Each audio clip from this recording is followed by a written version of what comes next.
আসসালামু আলাইকুম রহমতুল্লাহ। আমরা যে গত ম্যাথটা যে করতেছিলাম, ওই ম্যাথের এটা হচ্ছে IRR নিয়ে একটু আলোচনা এই ভিডিওতে। সো আমাদের IRRটা যে বি নাম্বার চাওয়া হয়েছে সেটা আমরা এখন বের করব। সো আমরা জানি এই ম্যাথের মধ্যে কি কি ছিল। এই ম্যাথের আমাদের IRRটা বের করার আগে আমরা তো আগে সব জানি যে আমাদের কি কি রিটার্ন, কত টাকা ইনভেস্টমেন্ট ছিল। সো আমরা IRR এর একটা নিয়ম শিখছিলাম, সেটা হচ্ছে যে IRRটা হচ্ছে আমাদের IRR is the discount rate that equates present value of all cash inflow, হ্যাঁ, টু দ্য আউটপুট। মানে IRR রেটটা এমন আসবে যেটা অল ক্যাশ ইনফ্লোকে সমান সমান করবে আউটপুটের সাথে। হ্যাঁ, এখানে আমরা মাইনাস দিচ্ছি, বাট এই মাইনাসটা তোমরা দিবা না, জিনিসটা আমি বোঝানোর ক্ষেত্রে বলতেছি যে present value of all cash inflow, present value all cash ইনফোর প্রেজেন্ট ভ্যালুকে আমরা ইকুয়েট করবে বা সমান সমান করবে IRRটা যে আউটফ্লোর আছে বা ইনভেস্টমেন্ট আছে সেটার সাথে। তো দেখো এখানে IRR এর মানটা কিন্তু দেওয়া নাই, দেখো IRR খালি দেওয়া আছে। সো আমরা এখানে কোনো একটা মান বেশি একটা মান কম নিয়ে উল্টাপাল্টা করে প্লাস মাইনাস করে আমরা এই জায়গার মধ্যে IRR এর মানটা কিন্তু বসায় দিতে পারতাম, হ্যাঁ, আমাদের নিয়ম অনুযায়ী। হ্যাঁ, কিন্তু যেহেতু এখানে একটা সমস্যা দেখা দিবে, সেটা হচ্ছে এটা মোর দেন ওয়ান ইনভেস্টমেন্ট। যেহেতু এটা মোর দেন ওয়ান ইনভেস্টমেন্ট, সেহেতু এখানে আমাদের একটা ছোট্ট একটা সমস্যা দেখা দিবে। হ্যাঁ, তো আমরা এই ভিডিওতে ইনশাল্লাহ এই সমস্যাটাও ক্লিয়ার করে ফেলবো, ঠিক আছে? তো দেখো এই সমস্যাটা কি দেখা দেয়। সমস্যাটা দেখা দেয় যে IRR এর একটা মান আমরা যখন দিব, এখানে IRR এর মান বসাবো। হ্যাঁ, আমরা যে কোনো একটা ডিসকাউন্ট রেট ধরে বসাবো। বসানোর পরে আমাদের যে মানটা আসবে সেটা হবে কি জানো, যদি এখানেও কম আসে, এখানে একটা মনে করি একটা মান নিলাম 13%, 13% নিলে এখানে একটা মান আসবে, এই পরে একটা মান আসবে 13% বসানোর পরে। যে মানটা আসলে কম আসবে, কার থেকে কম আসবে, ধরো তোমার এই মানটা 13% নিলে একটা মান আসবে, সেটা হচ্ছে তোমার এই ইনভেস্টমেন্ট থেকে, ইনভেস্টমেন্ট যে 17 লাখ, সেই 17 লাখ টাকা থেকে বা কিছু একটা থেকে একটু বেশি আসবে মানটা, ঠিক আছে? আচ্ছা না, এইভাবে না, আমি অন্যভাবে জিনিসটা তোমাদেরকে বোঝানোর চেষ্টা করি যে IRRটা হচ্ছে একটা ডিসকাউন্ট রেট। যে ডিসকাউন্ট রেটটা বলে, এটা তো একটা শিখলাম যে ইকুয়েট হবে একটা, বাট আমরা আরেকটা মান শিখছিলাম যে IRR is a discount rate when NPV 0। এটা অবশ্য আমি তোমাদেরকে কখনো বলি নেই, এই ভিডিওতে আমি বলি নেই, এটা এখন বলতেছি। বলা হচ্ছে যে IRR হচ্ছে একটা ডিসকাউন্ট রেট যেখানে NPV হবে 0। জিনিসটা একটা কোশ্চেন দ্বারা যে এটা কি বললো, জিনিসটা এরকম যে NPV 0 হবে কখন, NPV 0 হবে যখন এখানে ধরো 17 লাখ টাকা আছে, 17 লাখ, হ্যাঁ, মাইনাস 17 লাখ, ঠিক আছে? 17 লাখ ধরো, এটাকে 17 কে না, 17 লাখ ধরো, ঠিক আছে? 17 লাখ, তো 17 লাখ মাইনাস 17 লাখ যখন হবে, তখন কত আসবে? NPV সমান সমান 0 আসবে না? NPV সমান আমরা কি শিখছিলাম? NPV সমান সমান আমরা শিখছিলাম যে present value of all cash inflow minus outflow. আমরা শিখছিলাম না NPV সমান সমান এটা। The present value of all cash inflow, যদি একটা রেট বসানোর পরে তো এই মানটা আসবে, present value of all cash ইনফ্লোর মানটা, তাই না? যেমন আমি তোমাদের সুবিধাটা আরও সুন্দর করে বোঝানোর ক্ষেত্রে আমি বলি, এখানে যে present value of all cash inflow, হ্যাঁ, এই present value of all cash ইনফ্লোর যে মানটা, এখানে একটা মান আসবে, আমাদের এখানে একটা মান বসালে না আসবে, এখানে রেট বসাতে হবে না? সো IRRটা হচ্ছে এমন একটা রেট, যে রেটটা আমরা এখানে বসাবো। এখানে বসার পরে আমাদের এই present value of all cash inflows, হ্যাঁ, আর এই যে ইনভেস্টমেন্ট সেটা সমান হবে, ঠিক আছে? তাহলে দেখো present value of all cash inflow সমান আউটফ্লো যদি হয়, তাহলে আমরা প্লাস এই কাটাকাটি করে 0 আসবে না আমাদের? তাহলে NPV যখন 0, বলা হচ্ছে IRR is the discount rate. IRR discount রেটটা সেটাই যেখানে NPV 0 আসবে। মানে IRR এর যে ইনফ্লো অ্যান্ড আউটফ্লো সমান আসবে একটা রেট ধরার পরে, যা সমান সমান 0 হবে, মানে এনপিভি 0 হবে। তাহলে আমরা বলতে পারি যে আইআরআর হচ্ছে এই যে পুরা present value of all cash inflow, ঠিক আছে, মাইনাস আউটফ্লো করলে আমাদের মান আসবে কত, 0-তে। মান আসবে কততে, 0-তে। মানে এখানে একটা মান বসাবো, এখানে একটা মান বসাবো, এখানে মান বসাবো, যে মানটাই বসে না কেন ওই মানটা বসানোর পর যে এখানে যে মানটা আসবে মাইনাস এটা কেউ একটা মান, ওই মানটা এখানে বসানোর পরও একটা মান আসবে যেটা প্লাস মাইনাস করলে আমাদের অ্যান্সার আসবে 0। সেটাই হচ্ছে আইআরআর, ঠিক আছে। আচ্ছা, আশা করি তোমাদের সবাইকে এই জিনিসটা বুঝতে পারছি। আচ্ছা, এই জিনিসটা যদি বোঝানো হয় তাহলে দেখো আমরা এখানে আমরা দুইটা রেট নিব। একটা নিব হচ্ছে লাইক আমাদের হার্ডের রেট কত বলা আছে এই ম্যাথে, আমাদের হার্ডের রেট বলা আছে 15%, 15% এটা, ঠিক আছে।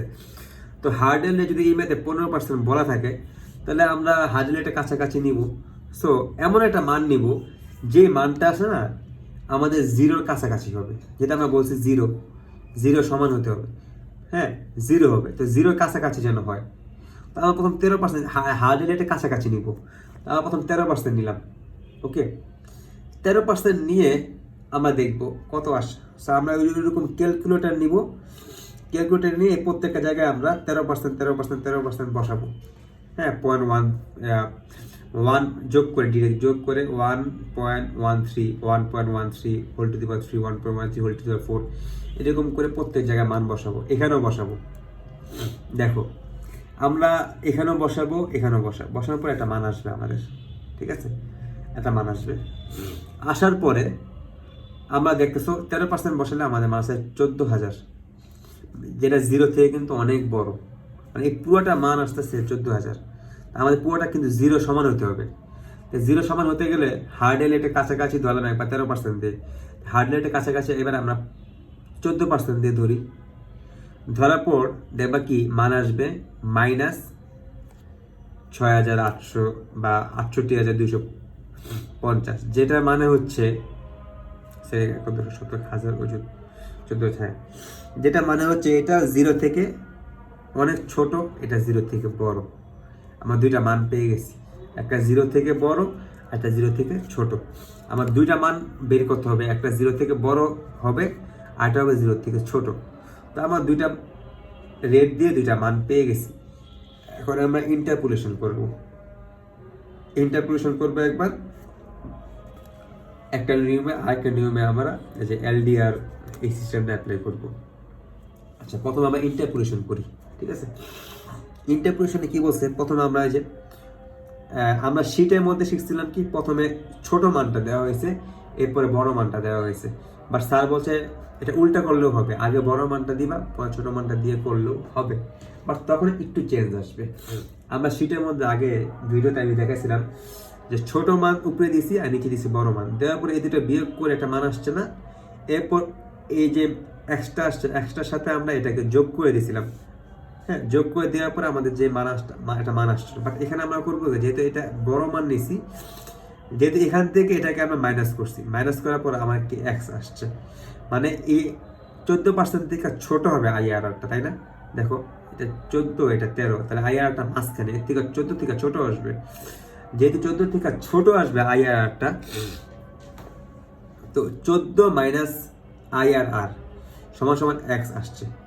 হ্যাঁ, এক্সের যে মানটা আমরা পাবো এখান থেকে, হ্যাঁ, সেটাকে আমরা করব কি 14 থেকে কি করব, বিয়োগ করব। 14 থেকে বিয়োগ করলেই তো আমাদের আইআরটা আসবে, তাই না? এই এক্সের যে মানটা সেটা তো এটা থেকে এটা বিয়োগফল, তো এটার সাথে এটা বিয়োগফলটা যদি আমি কি করি ফার্দার বিয়োগ করে দিই আবার, তাহলে তো আমার আইআর এর মানটা চলে আসবে। যাই হোক, এই একটু পরে তোমাদেরকে আমি ক্লিয়ার করতেছি। আমরা আগে ইনার পয়েন্ট এবং আউটার পয়েন্ট সম্পর্কে একটু ধারণা নেই, ঠিক আছে।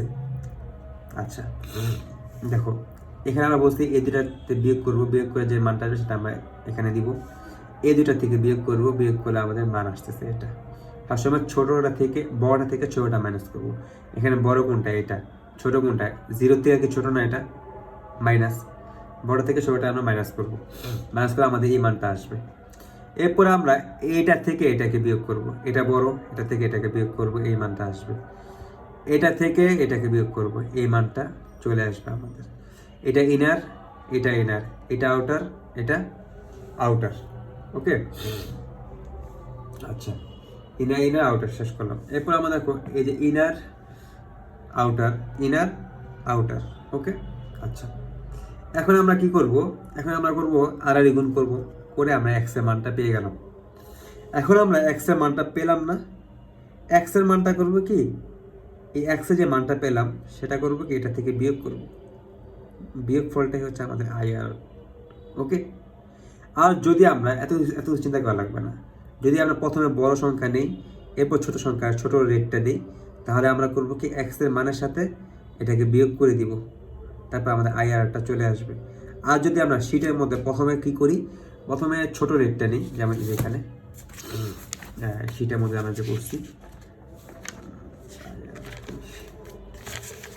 শিটে যে আমরা করছি, প্রথমে নিচ্ছি ছোট মানটা, এরপর নিচ্ছি আমরা বড় মানটা। এই জায়গায় করছি কি, এই যে এই এক্সের সাথে এটাকে আমরা যোগ করে দিছি, আর এখানে আমরা বিয়োগ করে দিব। ওকে, তো এটার সাথে আমরা বিয়োগ করে দিলাম। বিয়োগ করে দেওয়ার পর আমার যে মানটা আসবে সেটাই মূলত আইআরআর। এটা হচ্ছে একটা নিয়ম ইন্টারপোলেশনের মেথড অ্যাপ্লাই করে। আর একটা মেথড আছে হচ্ছে আইআরআরটা তোমার এলডিআর মানে lower discount rate plus NPV of LDR, মানে এলডিআর এর এনপিভি মানটা আমরা বের করবো। এলডিআর এর এনপিভি মান কত, সেটা হচ্ছে লোয়ার ডিসকাউন্ট রেটে এনপিভি মান হচ্ছে এটা, এটার সাথে আমরা বিয়োগ করব হচ্ছে এটা, ঠিক আছে, লোয়ার ডিসকাউন্ট রেটের। এরপর এটা divide by NPV lower discount rate 1400 বা 14,000 মাইনাস এই যে এলটিডি এনপিভি অফ এইচডিআর, মানে এইচডি হায়ার ডিসকাউন্ট রেটে যে এনপিভি আসছে সেই মানটা। ওকে, দেন আমরা ইনটু এইচডিআর মানে হায়ার ডিসকাউন্ট রেট 14%, মানে 0.10 0.14 মাইনাস 0.13 করে গুণ করে আমাদের সেম মানটাই আসতেছে, দুইটা মেথডই সেম মান আসতেছে। ওকে, তো সবাই আশা করে বুঝতে পারছো এটা। আচ্ছা, এখন আমরা 2 নম্বর ম্যাথটা দেখবো। 2 নম্বর ম্যাথটা দেখি, 2 নম্বর ম্যাথে কি বলছে। 2 নম্বর ম্যাথেও সেম কাহিনী, একই কাহিনী। দেখো 2 নম্বর ম্যাথটা কি বলছে, Carbit chemical company is consider the replacement of 2 old machine. Okay, এখানে 2টা ওল্ড মেশিনের কথা বলছে উইথ এ নিউ, 2টা ওল্ড মেশিনকে নিউ একটা মেশিনে তারা ওল্ড করবে, মোর এফিসিয়েন্ট মেশিন। আচ্ছা, it has determine that the relevant after tax internal operate cash flows of this replacement proposal আর অ্যাজ ফলোস। ওকে, আচ্ছা, ওই সেম জিনিস দেখো, ইনভেস্টমেন্ট একটা দিয়ে দিছে, দিয়ে বলছে এগুলি আমার 1 বছর 2 বছর 3 4 5 7 8 বছরের কি ক্যাশ ইনফ্লো। প্রথমে বের করতে বলছে আমাদের নেট প্রেজেন্ট ভ্যালু এনপিভি বের করতে বলছে। এরপরে আচ্ছা এনপিভি হার্ড রেট বলে দিয়েছে আমাদের 14%। এরপর বলছে এই প্রজেক্টটা আমাদের অ্যাকসেপ্টেবল নাকি অ্যাকসেপ্টেবল না সেটা আমাদের বের করতে হবে। তো একদম ইজি মেথড। দেখো আমরা জানি এনপিভি সমান সমান প্রত্যেকটা প্রেজেন্ট ভ্যালুতে আমরা নিয়ে আসবো, প্রত্যেকটাকে প্রেজেন্ট ভ্যালুতে নিয়ে আসবো, এসে আমরা মাইনাস করবো ইনভেস্টমেন্টের সাথে। এনপিভি সমান সমান জানি, তাই আমরা হিসাব করে দেখলাম এই মানটা আমাদের প্লাসে আসতেছে। যেহেতু প্লাসে আসছে সেই জন্য আমরা বলবো the project it acceptable because the net present value অথবা এনপিভি ইজ পজিটিভ, আমরা শিখে আসছিলাম। ঠিক আছে, এটা 2 নম্বর ম্যাথ।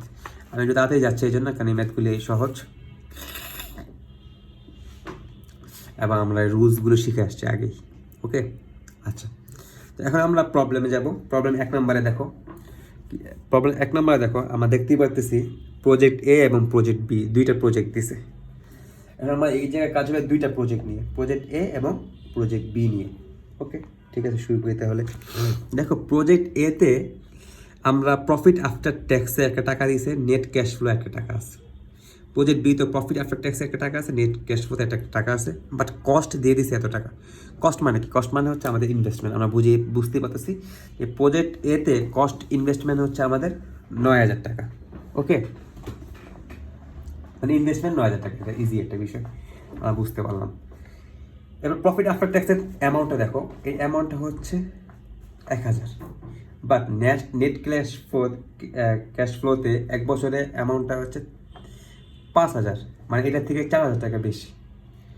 আবার এখানে দেখো, এখানেও হচ্ছে 1000, এখান থেকে 3000 বেশি, এখানে 1000, এখান থেকে আবার 2000 বেশি। দেখো প্রত্যেকটাতেই নেট ক্যাশ ফ্লোটা কিন্তু বেশি হচ্ছে। এখন প্রশ্ন জায়গায় আমরা কোনটা নিব? আমরা কি প্রফিট আফটার ট্যাক্সটাকে ধরবো আমাদের ক্যাশ ফ্লো, নাকি নেট ক্যাশ ফ্লোটাকে ধরবো? আমরা কিন্তু আগে ম্যাথগুলোতে শিখে আসছি প্রফিট আফটার ট্যাক্সটাকে ক্যাশ ফ্লো, বাট এই ম্যাথে আমরা কোনটা নিব? নেট ক্যাশ ফ্লোটাকে নিব নাকি প্রফিট আফটার ট্যাক্সটাকে নিব ক্যাশ ফ্লো হিসেবে? এখানে আমার অ্যান্সার হচ্ছে আমরা এখানে নেট ক্যাশ ফ্লোটাকে নিব। এটাকে কেন নিব না? এটার রিজন হচ্ছে, এটা হচ্ছে প্রফিট আফটার ট্যাক্সে আমার প্রফিট মানে কি আমার একটা বিজনেসের প্রফিট। আর নেট ক্যাশ ফ্লো হচ্ছে প্রফিট প্লাস অ্যাসেট যোগ করে আমাদের যে টাকাটা হয় সেটা। প্রফিট আফটার ট্যাক্সে এখানের মতো ডেপ্রিসিয়েশনের একটা একটা কনসেপ্ট এখানে ইউজ করা হয়েছে। ডেপ্রিসিয়েশনের কনসেপ্টটা কি? ডেপ্রিসিয়েশনের কনসেপ্টটা এখানে কোনটা ইউজ করা হয়েছে জিনিসটা একবার আমরা একটু চিন্তা করি। দেখো, ডেপ্রিসিয়েশন কি? ডেপ্রিসিয়েশন হচ্ছে যে প্রত্যেক মাসের শেষে আমি একটা অ্যাসেটের বিপক্ষে আমি একটা অ্যাসেট কিনবো, মনে করো 10,000 টাকা দিয়ে। সেই অ্যাসেটের বিপক্ষে আমি একটা এক্সপেন্স দেখাবো। এটা অতিরিক্ত এক্সপেন্স আমি এমনি দেখাবো, এক্সপেন্স কিন্তু আমার হচ্ছে না, বাট আমি দেখাবো এক্সপেন্সটাকে আমি দেখিয়ে আমি সেটাকে আমার নেট বা প্রফিট থেকে মাইনাস করবো। এক্সপেন্স কি রেভিনিউ থেকে মাইনাস হয় না? 100 মাইনাস হবে, মাইনাস করবো। মাইনাস করে আমি ওই ডেপ্রিসিয়েশন এক্সপেন্সটাকে কী করবো? অ্যাকুমুলেটেড ডেপ্রিসিয়েশন করবো, মানে পঞ্জীভূত করবো, মানে একটা জায়গায় জমায় রাখবো অ্যাসেট হিসেবে আমরা একটা জায়গাতে জমায় রাখবো।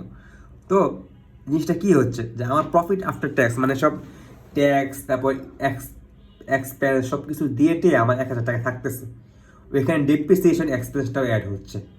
বাট ওই ডেপ্রিসিয়েশন এক্সপেন্সটা 4000 টাকা আমি করছি কি অ্যাসেটে জমা রাখছি না, ওই অ্যাসেটে গিয়ে এই 1000 টাকা আর 4000 টাকা অ্যাড হয়ে আমার 5000 টাকা হচ্ছে এই বছরে। এরপরের বছর আমি ডেপ্রিসিয়েশন দেখাচ্ছি হচ্ছে ধরো 3000 টাকা। তো 3000 টাকা আর এখানে 1000 টাকা আমার প্রফিট হয়েছে। 3 আর 1 কত? 4। এরপরের বছর আমি দেখালাম ধরো 2000 টাকা, আর এখানে 1000 টাকা আমার প্রফিট হলো। 2 আর 3 কত? 2 আর 1 কত? 3। এই জন্য আমরা এটাকে ক্যাশ নেট ক্যাশ ফ্লোটাকে আমরা নিচ্ছি এই জন্য। ওকে, ডেপ্রিসিয়েশনের কাহিনীর জন্য। সো আমরা এটাকে বাদ দিয়ে দিব, এটাকেও বাদ দিয়ে দিব। তো আমরা ইজি এখন করতে পারবো ম্যাথ। এই ম্যাথে প্রথম আমাদের কী বের করছে? পে ব্যাক পিরিয়ড বের করতে বলছে, মানে কি পিবিপি বের করতে বলছে। এরপরে বের করছে এনপিবি। ওকে, এরপর প্রফিটেবিলিটি ইন্ডেক্স, একদম সহজ বিষয়। তো দেখো আমরা পিবিপি বের করবো। পিবিপি বের করে একদম ইজি। আমরা বুঝতেই পারতেছি আমাদের 9000 টাকা কয় নাম্বার বছরে উঠে আসবে? দেখো তো, 5 আর 4, 2 বছরে আমার 9000 টাকা উঠে আসবে না? দেখে আলাদাভাবে করা লাগে না, আমার মুখে বলতে পারতেছি। এখানে দেখো আমার 12,000 টাকা কয় বছরে উঠে আসবে? 5 আর 5 10 বছর, আর এখানে 8। হ্যাঁ, মানে 3 নম্বর বছরে উঠবে, বাট পুরো 3 বছর কি লাগবে? লাগবে না। তো 8 টাকা আমরা 4 ভাগ করি, তাহলে এই 4 ভাগ করলে বলতে পারি আমরা 2.25 বছরে আমার 12,000 টাকা উঠে আসতেছে, বলতে পারি না? আচ্ছা, এটা মুখে বললাম, বাট আমাদের যে ম্যাথ করতে বলতে আমরা কীভাবে ম্যাথ করবো? ম্যাথ করতে বলতে আমরা কীভাবে ম্যাথ করবো? দেখো, আমি প্রথমে এনপিবি করছি, এনপিবি স্যার ক্লাস করেছিল এই জন্য এটা আমি বাসায় প্র্যাকটিস করছি। দেখো, যেখানে আমি প্রত্যেকটা ক্যাশ ফ্লো নিলাম, ক্যাশ ফ্লো নিয়ে আমি এটাকে কিউমুলেটিভ করব, এটাকে যোগ করলাম, এটার সাথে এটাকে যোগ করলাম, 9 হইলো। 9-এর সাথে আমি 3কে যোগ করলাম, 12 হইলো। এখান থেকে আমি এ কে চুজ করলাম, বি কে চুজ করলাম, সি ডি সব চুজ করে আমি মান বসে দেখলাম 2 আসলো আমার। এটা প্রজেক্ট এর ক্ষেত্রে। প্রজেক্ট বি এর ক্ষেত্রেও সেম, আমি প্রত্যেকটা কিউমুলেটিভ করলাম, মান নিলাম, নিয়ে এখানে মান নিয়ে কিউমুলেটিভ করলাম, এ বি সি আমরা যাচাই করে আমরা বসাইলাম, দেন মান চলে আসলো। এখানে আমি আলাদা করে বুঝাবো না, কারণ এগুলো আমি আগে বুঝে আসছি। তোমরা সবাই এখানে স্ক্রিনশট তুলে নিজে বুঝে নাও। আমি এ বি সি ডি লিখে দিছি, ইমিডিয়েট ইয়া সব লিখে দিছি। সো নিজে এটা অ্যাপ্লাই করলে, প্র্যাকটিস করলে আশা করি বুঝতে সহজ হবে। ঠিক আছে? আচ্ছা, এখন আমরা এনপিবি বের করবো। এনপিবি বের করি। দেখো, এনপিবি প্রজেক্ট এর ক্ষেত্রে আমরা এনপিবি বের করি। এটাকে 1 বছরের জন্য, এটাকে 2 নম্বর বছরে, এটাকে 3 নম্বর বছরের জন্য দিব। এটাকে আমরা দিব ইনভেস্টমেন্ট, এটাকে মাইনাস করে দিব। এরপরে দেখো আমরা এটা করছি, 5কে নিছি, 5000কে নিছি, এটার সাথে এটাকে মাইনাস করছি, মানে করছি, ভাগ করছি 1 দিয়ে, এটাকে 2 নম্বর বছর থেকে 2 দিয়ে, এটাকে 3 নম্বর বছর থেকে 3 দিয়ে, ঠিক আছে। আচ্ছা, এরপর আমরা এটার সাথে মাইনাস করে দিয়েছি ইনভেস্টমেন্টটাকে। এখানে ডিটেলস আমি কি লিখছি, এখানে ডিটেলসটা আমি লিখছি, এই যে ডিপ্রিসিয়েশনের কথাটা বললাম না, এটা আমি ডিটেলসে লিখছি, যে আমি কখন যদি ভুলে যাই তখন আমি লেখাটা দেখলে বুঝতে পারবো। তোমরা কেউ ইচ্ছা করলে ভিডিও পোস্ট করে সব তুলে দেখতে পারবে এখানে আমি কী লিখছি। আচ্ছা, এনপিভি প্রজেক্ট এরটা আমি বের করে ফেললাম। এবার প্রজেক্ট বিটা আমি দেখি, বিটাও সেম, এই যে এরকম করে নিব, নিয়ে এখানে নিব, এখানে নিব, নিয়ে আমরা মানগুলো বসাবো, মাইনাস করে দিব 12,000কে, মান চলে আসলো, ঠিক আছে। আর পিআই মানে প্রফিটেবিলিটি ইন্ডেক্সটা আমরা জানি, এই সেমভাবে নিব, নিয়ে আমরা ভাগ করে দিব ইনভেস্টমেন্টের সাথে, এই যে সেমভাবে নিব, নিয়ে ইনভেস্টমেন্টের সাথে ভাগ করে দিব। প্রফিটেবিলিটি ইন্ডেক্সের 2টা নিয়ম আছে, আরেকটা নিয়মও এখানে আছে, ঠিক আছে। আরেকটা নিয়ম আমরা অ্যাপ্লাই করতে পারি, যে 1 + এনপিবি মান আমরা এখান থেকে বের করে এখানে নিয়ে আসবো, এরপর ইনভেস্টমেন্টটাকে ভাগ করে দিব, এই যে সেম মান আসবে, প্রত্যেকবার সেম মান আসবে, আমার প্রত্যেকবার সেম মান আসবে। এবার দেখো এখানেও সেম কাজ করব, এনপিবি ভাগ করে দিব ইনভেস্টমেন্টটাকে, সেম মান আসবে, দেখো এটার মান এবং এটার মান সমান। ওকে, তো যারা প্র্যাকটিস করবা এখান থেকে নিয়ে দেখে করতে পারি, স্ক্রিনশট তুলে অথবা আমি গ্রুপে দিয়ে দিব ছবি, সো এখান থেকেও নিয়ে দেখতে পারবা।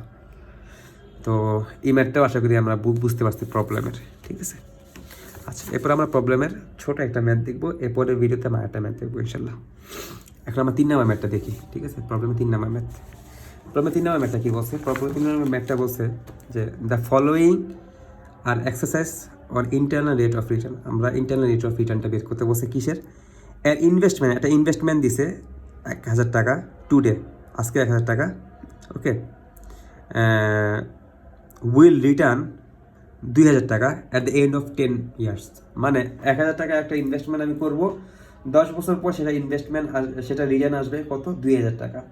হ্যাঁ, what is it's internal rate of return? আমার এটা ইন্টারনাল রেট অফ রিটার্ন আমাদেরকে বের করতে বলছে।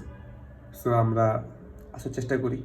দেখো কি বলছে, আমাদের 10,000 টাকা, 1,000 টাকা আমি ইনভেস্ট করছি, এটার 10 বছর পর আমাদের রিটার্ন চলে আসবে, তাই না?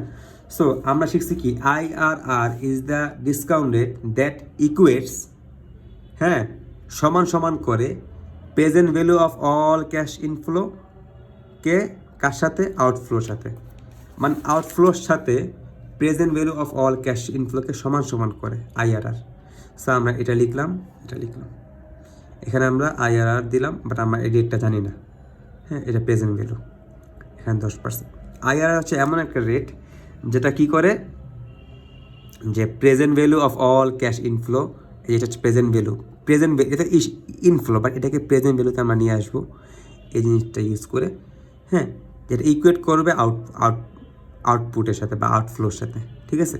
তো দেখো এখান থেকে আমরা IRRটাকে এই পাশে নিয়ে আসলেই আমাদের অ্যান্সার চলে আসবে। এখানে কিন্তু IRR এর জন্য আমরা আলাদাভাবে কাহিনী করতে হবে না। যেমন দেখো এখান থেকে আমরা কি করলাম, ম্যাথটা ছিল এরকম, ঠিক আছে।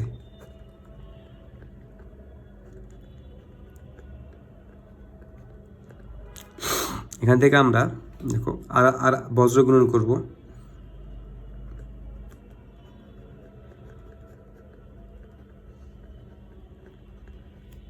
ওকে, এটাকে নিচে নিয়ে আসবো,